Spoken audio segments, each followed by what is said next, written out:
que eu considero muito também, começa agora a ter a cara do governo, né? As questões da prova do Enem. O Enem agora tem a cara do governo. Em que sentido? De competência, honestidade, seriedade. Essa é a cara do governo. Tem muita coisa a conversar com o Valdemar da Costa Neto ainda, porque afinal de contas não é a minha bandeira que vai ficar isolada no partido dele. Então estou preparado para assumir a liderança da construção desse projeto, mas certamente não estou sozinho. O PSDB é o único partido no Brasil que faz prévias. Isso é prova de respeito do PSDB à democracia. Jair Bolsonaro não cansa de causar em suas viagens ao exterior. Em peregrinação ao Oriente Médio, atrás de investimentos e dos chamados petrodólares, o presidente resolveu abordar a polêmica envolvendo o Enem e o pedido de demissão dos funcionários do INEP, responsáveis pela prova que será aplicada neste fim de semana. Ao dizer que agora o exame tem a cara do governo, Bolsonaro deu a entender que sua administração interferiu diretamente no teor da prova. Por causa disso, o ministro da Educação, Milton Ribeiro, foi convocado pela Câmara dos Deputados para dar explicações e negou a ingerência no Enem. Enquanto isso, a sua ida ao PL está um tanto quanto complicada.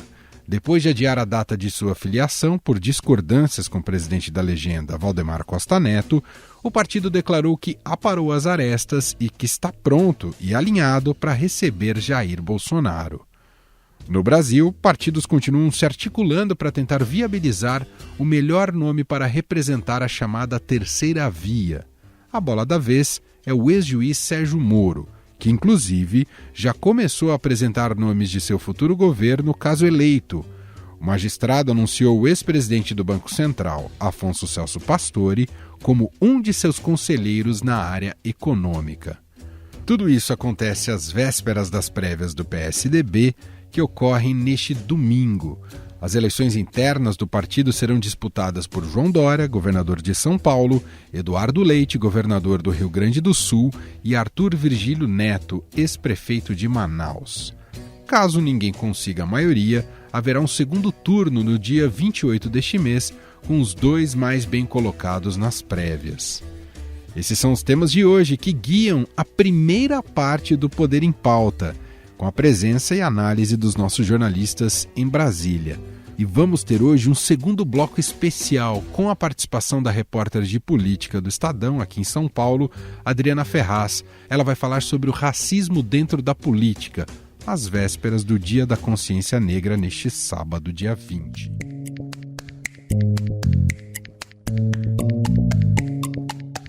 Então vamos a Brasília conectar os nossos repórteres, começando por Vera Rosa, membro aqui do Poder em Pauta, nosso encontro quinzenal.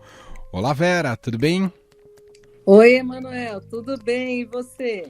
Tudo ótimo. Hoje não temos aqui Felipe Frazão. Felipe Frazão está acompanhando a viagem de Bolsonaro, a tour de Bolsonaro pelo Oriente Médio. E está aqui com a gente mais uma vez Marcelo de Moraes. Olá, Marcelo, tudo bem, meu caro? Salve, Emanuel, salve, Vera Rosa. O Frazão foi visto lá pelo deserto, né? Lá perto dos camelos. Então, tá perdido por lá agora. Vamos ver quando ele volta. Enquanto isso, eu vou tocar a bola por aqui. Vai virar shake, ô Marcelo? O Frazão vai virar shake? É o que dizem. Vamos ver se ele volta ali, quando volta, né? Pegar uns petrodólares lá.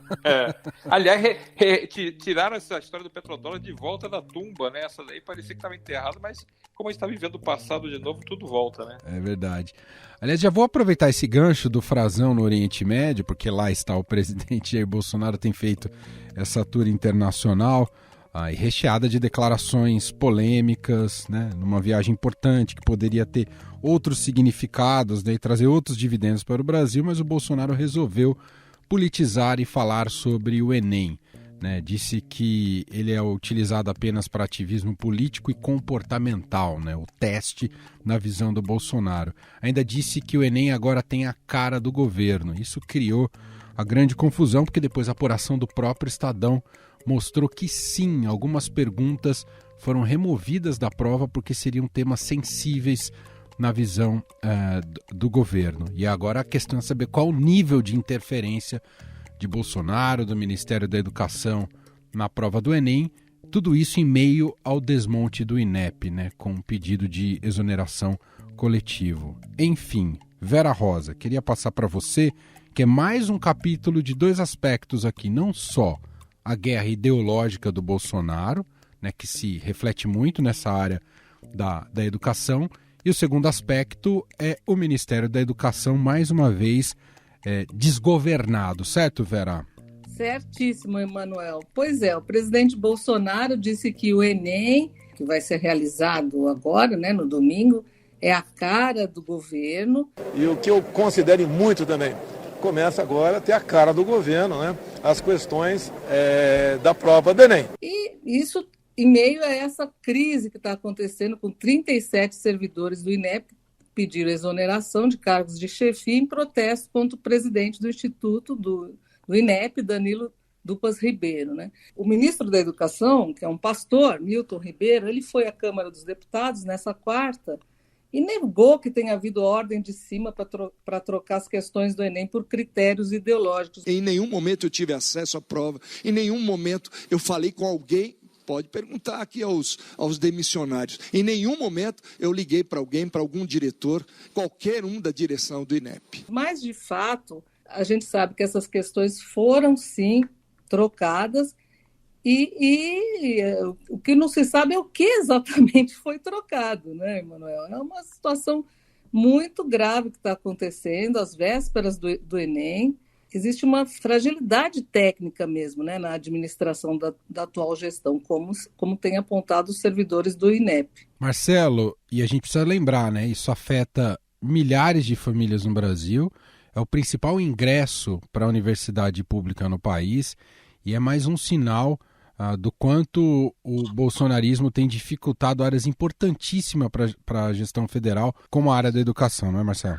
Você vê, Emanuel, a gente fica falando, a gente já está no final do terceiro ano do governo Bolsonaro, como essa área da educação teve turbulência, como essa área da educação foi alvo dessa guerra ideológica. A gente nem lembra mais, mas já teve o ministro Ricardo Velli Rodrigues, que foi uma passagem super rápida e polêmica no Meteórica, Ministério. Né? Meteórica, um ministro cheio de polêmicas, desde o primeiro dia que ele estava no governo. Depois, Abraham Weintraub, eu acho que é o mais ideológico de todos os ministros que passaram até agora. E olha que teve muita gente ideológica no Ministério de Bolsonaro, polêmico até dizer chega, cheio de confusão.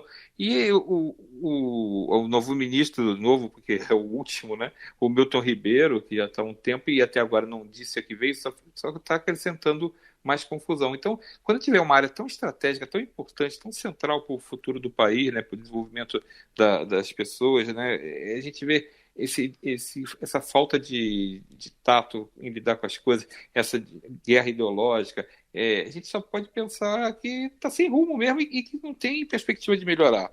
Então a gente está entrando no último ano desse mandato do presidente, que vai tentar a reeleição, mas o último ano ele continua com os mesmos problemas na educação. Então você pega problemas na educação, na saúde, na economia, as áreas centrais de qualquer governo, o coração de qualquer governo, e a educação é um desses pontos mais centrais e está sendo tratado como está sendo. A gente vai acompanhar, né, como frisaram os dois aqui, nesse domingo será aplicada a primeira parte da prova do Enem. Existe um risco não é só a questão do teor da prova em si, isso que a gente discutiu aqui, mas também um risco de logístico em relação à aplicação da prova pelo desmonte do INEP, e vamos observar como é que ela seguirá aí nos próximos dias, nas próximas semanas, se terá muitas ocorrências relacionadas à aplicação do Enem. Bom, seguindo ainda nesse primeiro bloco inicial aqui do nosso Poder em Pauta, lembrando que a gente vai ter um segundo bloco diferente hoje aqui, com a participação especial da Adriana Ferraz, mas agora a gente vai entrar, digamos, num blocão político-eleitoral, começando pela a busca de um partido pelo presidente Jair Bolsonaro, uma novela que se arrasta já há algum tempo, que se mostrou que poderia ter um desfecho, né, porque o Bolsonaro anunciou que estava mais de 90% casado com o PL, mas foi pressionado nas redes sociais pela questão ideológica e, claro, também tem outros interesses que não só a questão de se associar ao Valdemar Costa Neto. Começar por você agora, o Marcelo de Moraes, nesse casamento frustrado do Bolsonaro com o PL. O PL está dando um jeito de arrumar a casa para conseguir abrigar o Bolsonaro, e tem uma jogada política hábil do Bolsonaro ao conseguir essa nova recepção do PL, Marcelo?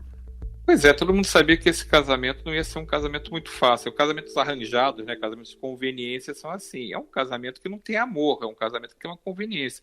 O presidente Bolsonaro precisa de um partido para ele e para os seus. Eles não conseguiram criar o partido que eles gostariam, que seria o próprio partido Bolsonaro, o Aliança pelo Brasil. Não conseguiu, não deu certo, não teve apoio para isso.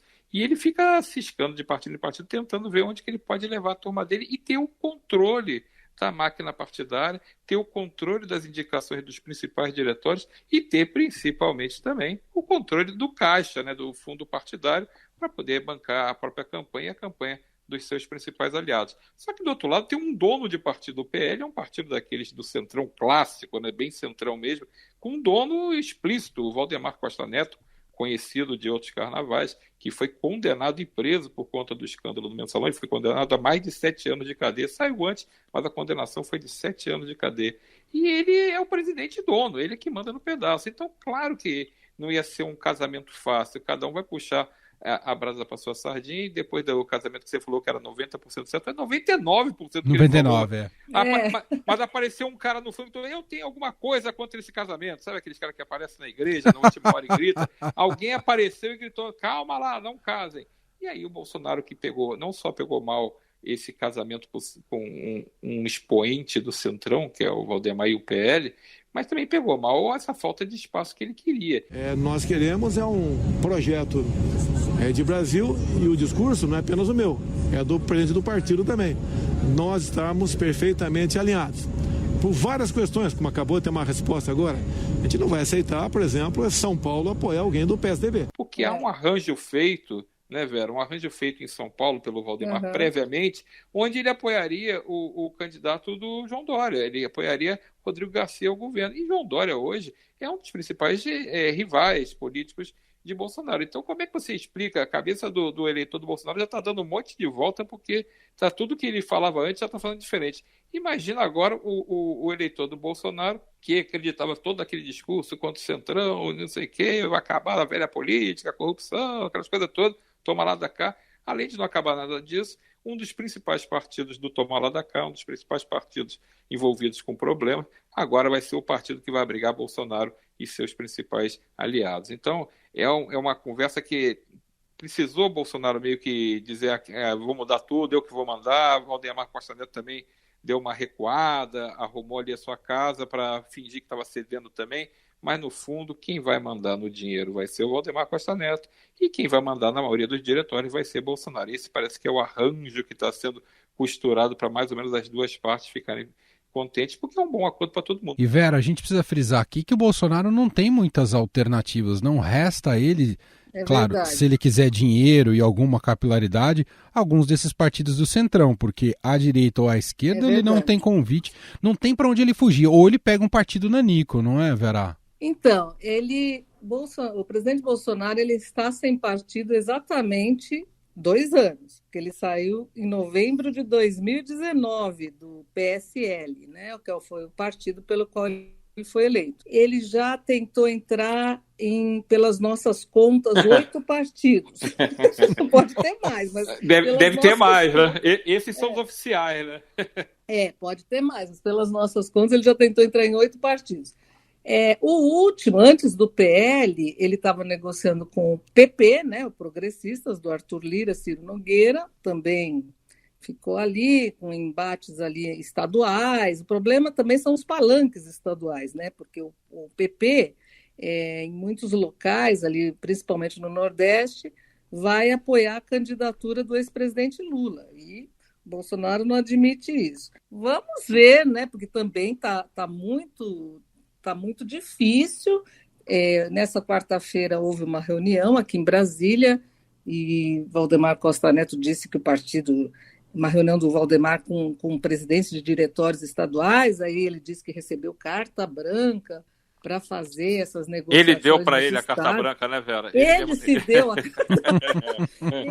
deu a carta branca para fazer, porque ele disse que os diretores deram para ele a carta branca para ele. As negociações agora nos estados vão ser como ele, Bolsonaro, quer. Então, tipo assim, desarrumaria o palanque em São Paulo. O PL se comprometeu a apoiar Rodrigo Garcia, que é do PSDB, para o governo de São Paulo. Só que Bolsonaro não quer isso. Ele quer lançar um candidato em São Paulo, que é o Tarcísio Gomes de Freitas, que é o ministro da Infraestrutura. Bom, a semana também ficou marcada por mais declarações daquele que tem tentado se colocar como o candidato viável da terceira via.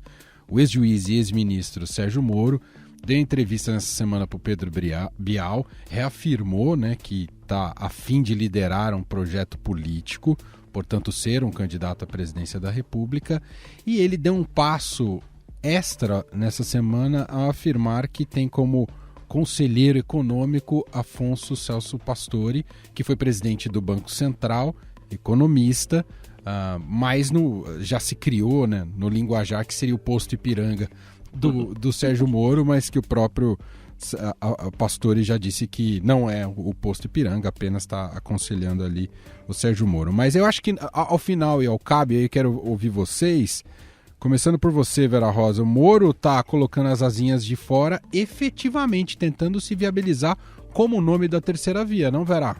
Sim, com certeza está sim. Já tem um tempo que ele está... antes de voltar ao Brasil, o Marcelo até sabe bem disso, ele já estava articulando lá quando ele estava nos Estados Unidos, né? Sim, exatamente.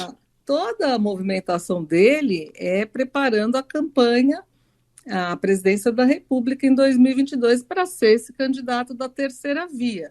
O Podemos, o partido ao qual ele se filiou, faz parte de um grupo ali, tem conversado com outros partidos que também buscam um candidato, né? Por exemplo, PSDB está nesse grupo, o DEM, PSL, que agora os dois se fundiram, vai ser União Brasil, o Cidadania, e a ideia é que se discuta nesse grupo quem será o candidato da terceira via, que haja um consenso, né? Chegando assim, o próprio PSDB dizia assim, depois que a gente fizer as prévias do PSDB são agora, domingo, tirar um nome, um pré-candidato, ele será levado para esse grupo e será analisado junto com o pré-candidato do Podemos, que é o Moro, junto com os outros nomes, da União Brasil é o Mandetta, tal, e aí tiraria o nome de consenso para ser o candidato. Mas a gente sabe que isso na prática não é bem assim, né? Ninguém vai querer abrir mão assim da candidatura. E o Moro está na frente de todos esses nomes.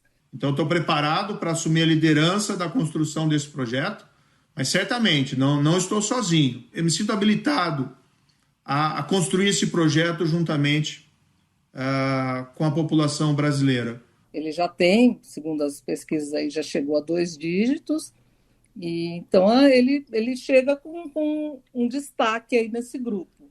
E com o anúncio do Afonso Celso Pastore como conselheiro econômico, já está mexendo bastante com o mercado da política também. Sem dúvida. Marcelo, esse movimento é interessante porque o Moro traz de volta o debate, a gente comentou isso, né? Traz de volta o debate sobre a anticorrupção no país, né? É algo que é uma marca dele, né? Um legado dele. Mas ele vem avançando casas, né? Ao declarar que o Afonso Celso Pastore é o conselheiro econômico, o Moro já está apontando aí frentes e horizontes do que ele pensa como projeto de país, né? Num setor fundamental que é a economia, mexe com o mercado, com bolsa e tudo mais, né, Marcelo? Exato. Eu acho que é uma diferença grande do Moro candidato, que é candidatíssimo a presidente, não se iludam, não tem essa história de ser candidato a Senado, ele é candidato a presidente. Pode ser que não viabilize e desista, é outra história. Mas ele é candidato a presidente. Ele está abrindo o leque dele, porque, como você disse, Emanuel, ele é conhecido e marcado por essa trajetória no combate à corrupção, nas propostas contra o crime organizado. Esse é o habitat dele, é o métier dele, é aí que ele joga. Só que ele não dá para ser presidente sendo só candidato monotemático. Ele precisa abrir esse leque. E existe de cara aquela curiosidade, tá, Moro é candidato. Quem vai cuidar da economia num eventual governo Moro? E ele fez questão de... É o único nome que ele soltou de cara. É assim, ó, tem comigo o Afonso Celso Pastore, que é um economista conhecido, respeitado, que tem uma trajetória, é um veterano na economia, tem posições bem fortes, inclusive é um crítico até da economia atual do governo Bolsonaro, né? Ele tem tido um discurso forte em várias entrevistas que ele tem dado, inclusive para a Adriana Fernandes, nossa colega. Ele chamou já até o Paulo Guedes de cheerleader do Bolsonaro. Então, ele tem sido um economista muito afirmativo nas críticas dele. E quando o Moro traz ele para o lado e coloca, ó, está na minha campanha, você dá a sinalização de onde você quer chegar nesse discurso econômico. É importante que nós controlemos, por exemplo, a inflação. A inflação tem aumentado, isso tem castigado as pessoas, todo mundo, mas especialmente as pessoas mais pobres, que não têm condições de se proteger adequadamente do aumento de preços. Ele está abrindo o leque dele. E ele já falou, eu sou um liberal, eu acredito na livre economia, na livre iniciativa. Então ele está dando as pistas justamente para fazer com que esse apoio dos liberais, né, com esse eleitor que ficou órfão do que imaginava que Paulo Guedes ia fazer no governo Bolsonaro e não acabou não fazendo, ele está de olho nesse cara que pode vir para o lado dele e ajudar a encorpar a campanha. Mas, Emanuel, ele não tem feito só isso. Ele também tem aberto o leque em outras direções. Por exemplo, como ele sabe que o Lula é um grande adversário, porque provavelmente deve estar no segundo turno por todo tudo que as pesquisas têm indicado, ele já está carregando no discurso social também. Então, a primeira coisa que ele anunciou, e eu estava lá no dia da filiação dele no Podemos, a Vera Rosa também estava, ele anunciou uma força-tarefa de combate à pobreza. E ele está fazendo questão de deixar claro que não é a repetição do modelo posto Piranga. Tem a piada aqui em Brasília, que o pessoal fala que a candidatura do Moro é a mesma que o Bolsonaro, só que ele sabe usar garfo e faca. Então, ele quer fugir desse estereótipo. Ele não quer que o Pastore seja o posto Ipiranga dele. O próprio Pastore já falou que não é posto Ipiranga de ninguém. Ele quer dizer que ele troca ideias com o Pastore, que ele conversa, ele tenta assimilar as ideias. Ele não quer ser que nem o Bolsonaro que virava as costas, sei lá, posto Ipiranga, e não dava mais palpite. Só que no fim das contas, Jair Bolsonaro dava palpite sim e continua dando até hoje. Bom, para a gente fechar esse bloco, uma palavra final de cada um, Vera, sobre domingo, prévias do PSDB, o que, diferentemente o PSDB parece que volta àquele cenário em que mais briga internamente e se divide do que consegue uma união rumo para tentar ser competitivo nas eleições de 22, não é, Vera? É isso mesmo, Emanuel. Nesse domingo ocorrem as prévias do PSDB, né? São 3 os candidatos: governador de São Paulo, João Dória, governador do Rio Grande do Sul, Eduardo Leite, e o ex-prefeito de Manaus, Arthur Virgílio. A disputa está entre Dória e Eduardo Leite.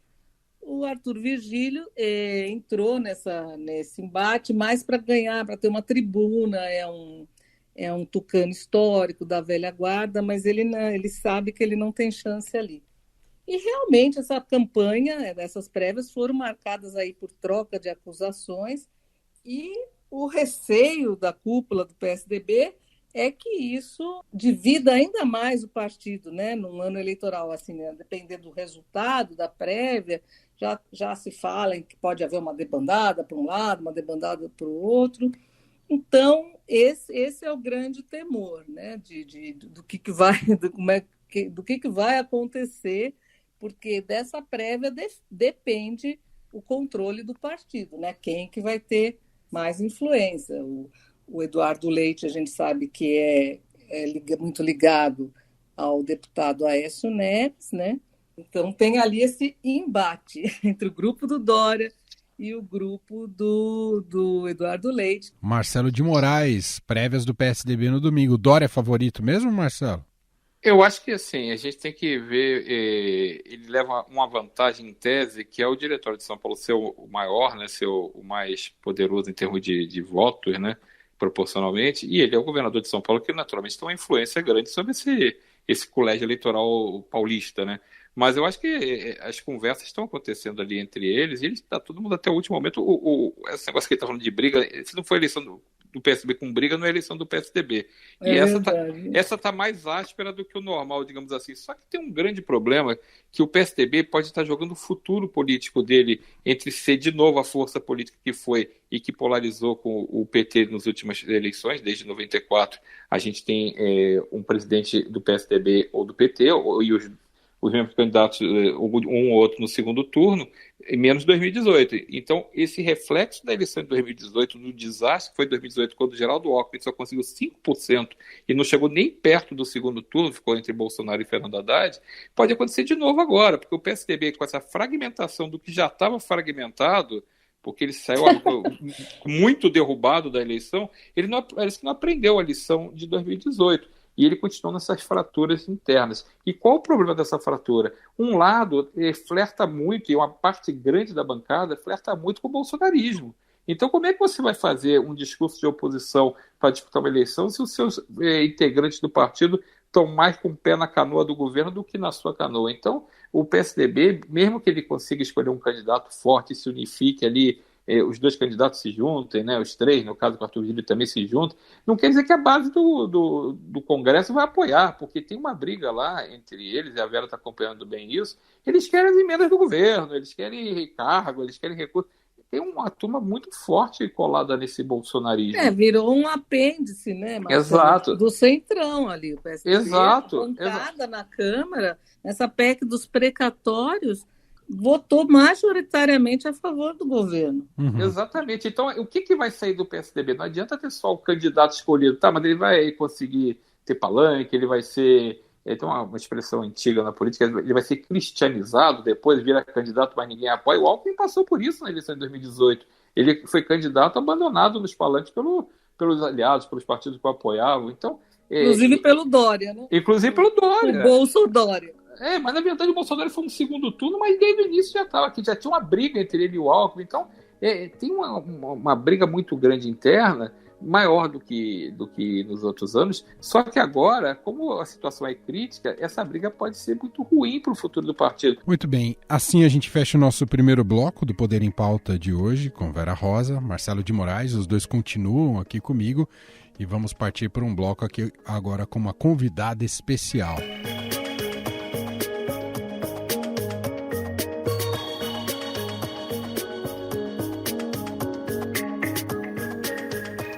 Bom, vamos abrindo agora o nosso segundo bloco aqui do Poder em Pauta, e hoje tem uma conexão com São Paulo, né? A gente está com os dois repórteres de Brasília, né? Vera Rosa e Marcelo de Moraes, uma conexão em São Paulo por uma questão muito importante, né? Neste sábado, esse programa está sendo publicado nessa sexta-feira, dia 19, neste sábado, dia 20, é o Dia da Consciência Negra, e a Adriana Ferraz, repórter de política aqui do Estadão, que fica em São Paulo, desenvolveu algumas pautas, alguns temas ligados ao Dia da Consciência Negra, a questão do racismo, mas conectado com a política. Ela vai contar um pouco para a gente sobre essas apurações e reportagens especiais. Está aqui com a gente para participar desse Poder em Pauta. Tudo bem, Dri? Seja bem-vinda! Tudo bem, Emanuel. Obrigada pelo convite. É um prazer falar com você, a Vera e o Marcelo. É isso.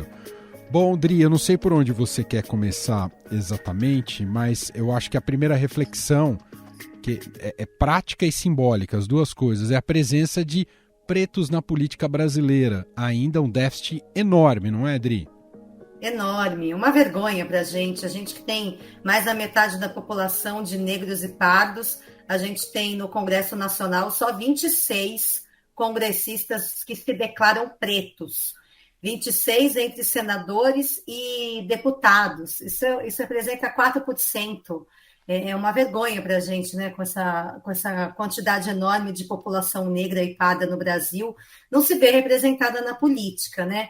E acho que é isso que esse trabalho que a gente fez essa semana mostrou. O número de projetos apresentados na Câmara dos Deputados, especificamente, apesar de ter tido uma alta muito significativa durante o governo Bolsonaro, se a gente for comparar a atual legislatura, que não tem nem 3 anos, né, a gente está em novembro, ainda vai fazer 3 anos, com a legislatura inteira passada, então 3 anos versus 4 anos inteiros, a gente percebe uma alta de 145% no número de propostas apresentadas por deputados sobre essa temática antirracista. Mas, apesar desse número ter crescido tanto, a gente percebeu que nenhum desses projetos foi aprovado. Nenhum, nem sequer foi a votação. São projetos que, na maioria das vezes, são apensados, que é o termo que se usa, né? Juntar um outro projeto que trata do mesmo tema.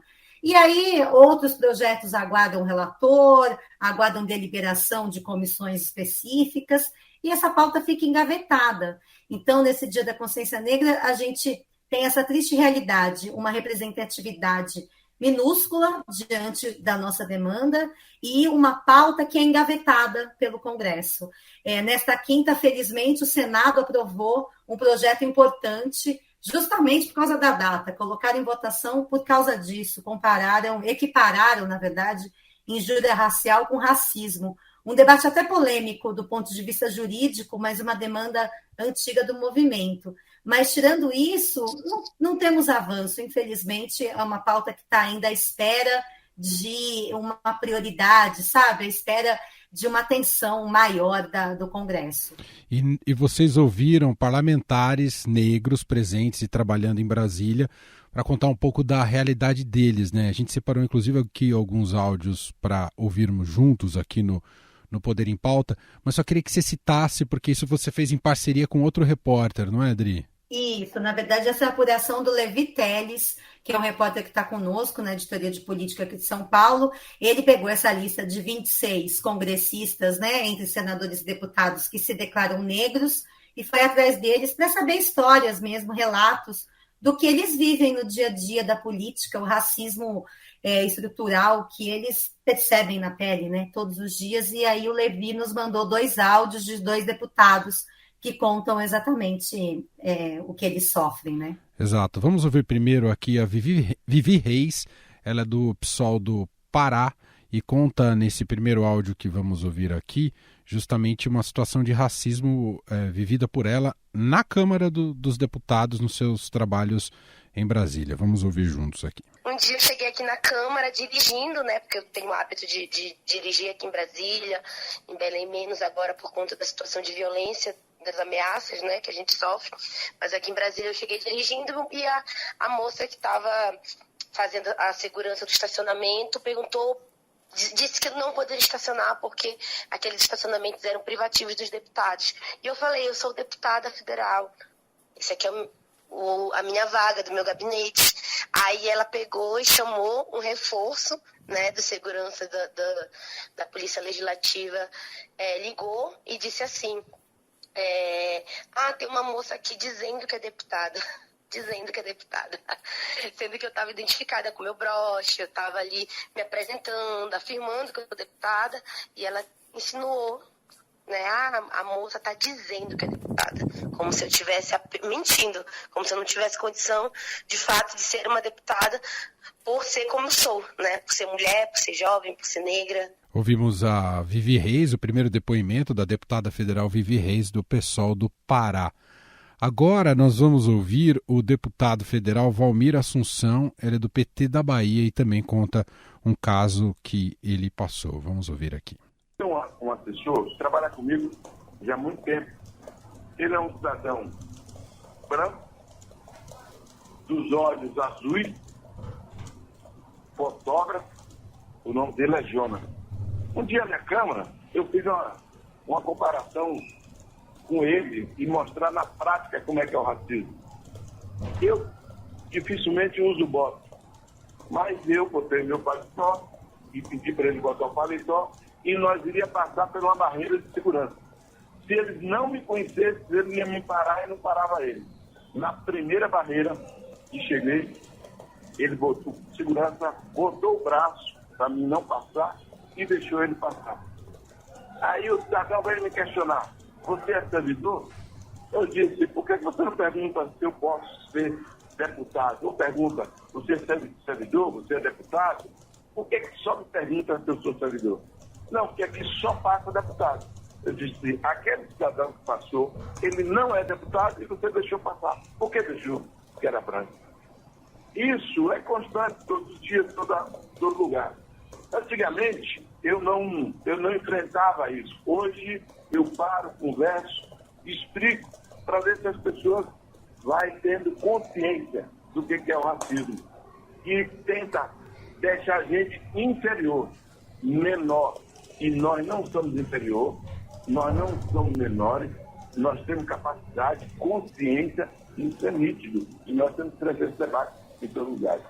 Tá aí mais um depoimento captado pelo Levi Teles, repórter que trabalhou nessas pautas com a Adriana Ferraz, esse e o Valmir Assunção, deputado do PT da Bahia. Relatos muito fortes e que infelizmente não são isolados, né, Adri? Não, e são repetidos, né?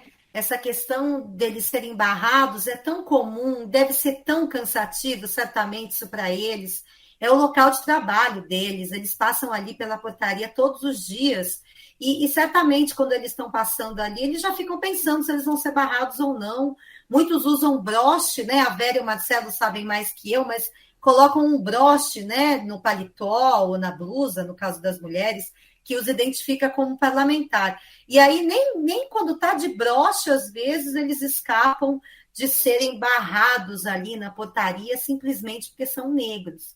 E há outros relatos que o Levi colheu, bem fortes também, por exemplo, Orlando Silva, que é deputado do PCdoB, aqui de São Paulo, já foi ministro, ele costuma usar ternos brancos. Ele fala isso, que ele gosta de usar ternos brancos, e que isso é piada ali no plenário. Toda hora perguntam para ele, aonde vai ser o samba? Vai ter festa no terreiro? Só porque ele está de terno branco. O deputado Davi Miranda, do PSOL do Rio de Janeiro, também comentou com a gente que ele fez um processo de mudança nos cabelos, né? Tal da transição capilar. Ele deixou os cabelos naturais. E depois que ele fez isso, todo mundo também dá risada, ele sabe que é deboche, ficam mexendo com o cabelo dele. Quer dizer, é muito duro, né? Muito duro ter que passar por isso, por ser negro, não ser respeitado no plenário ou em qualquer outro lugar, né? Agora, isso os deputados, né, Manuel, Marcelo e Vera? Imagina as pessoas que são a grande maioria, que são pobres, né? Que não têm nenhum tipo de poder que os deputados têm. E não são representados nessa elite política. Está muito distante, não é, Vera Rosa, o sonho de termos um presidente ou uma presidente negro ou negra no Brasil, não é, Vera?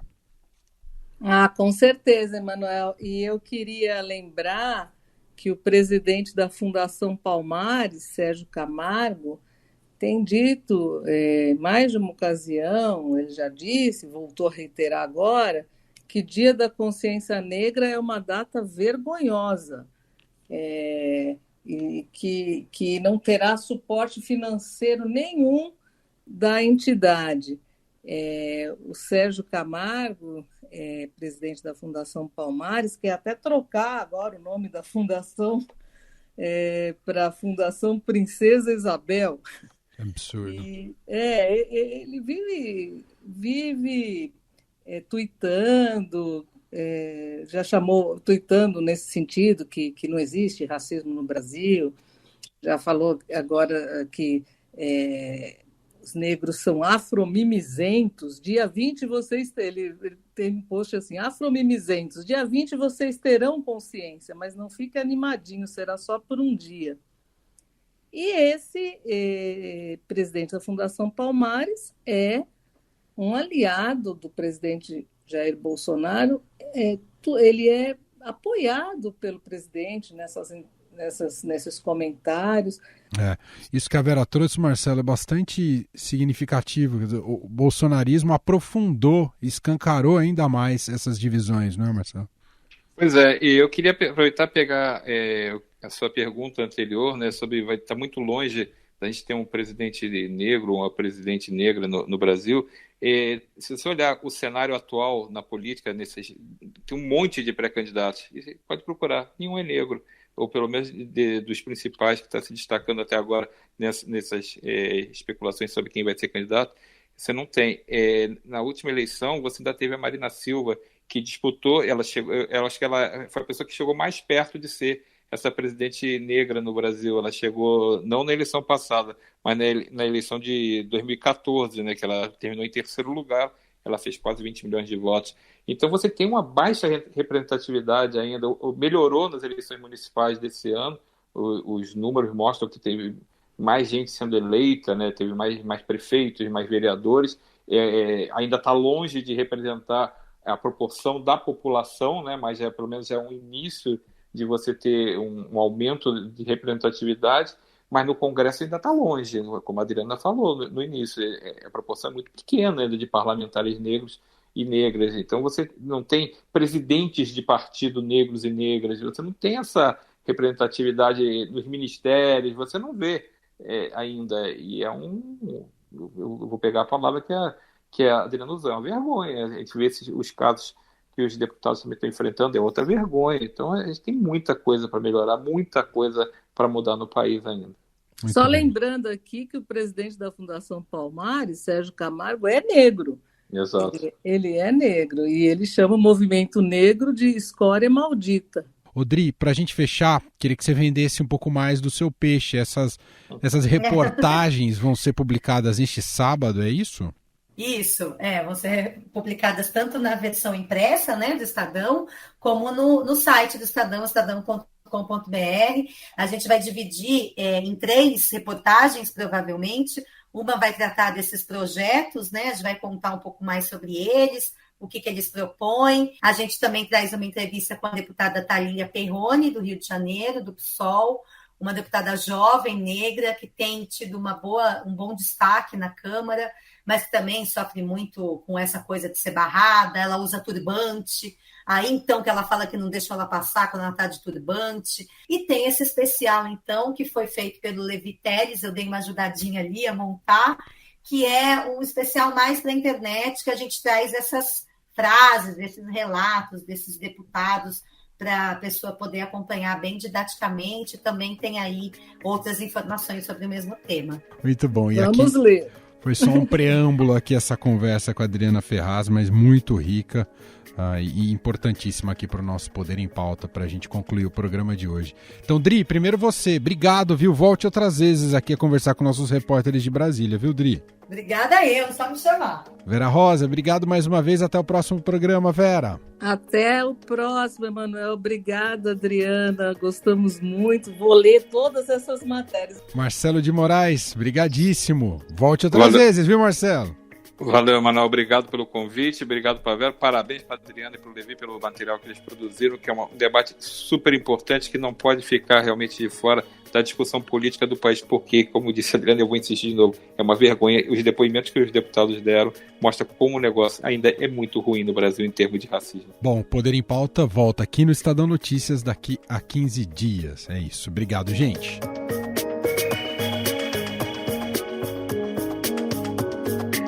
E este foi o Estadão Notícias de hoje, sexta-feira, 19 de novembro de 2021. A apresentação foi minha, Emanuel Bonfim.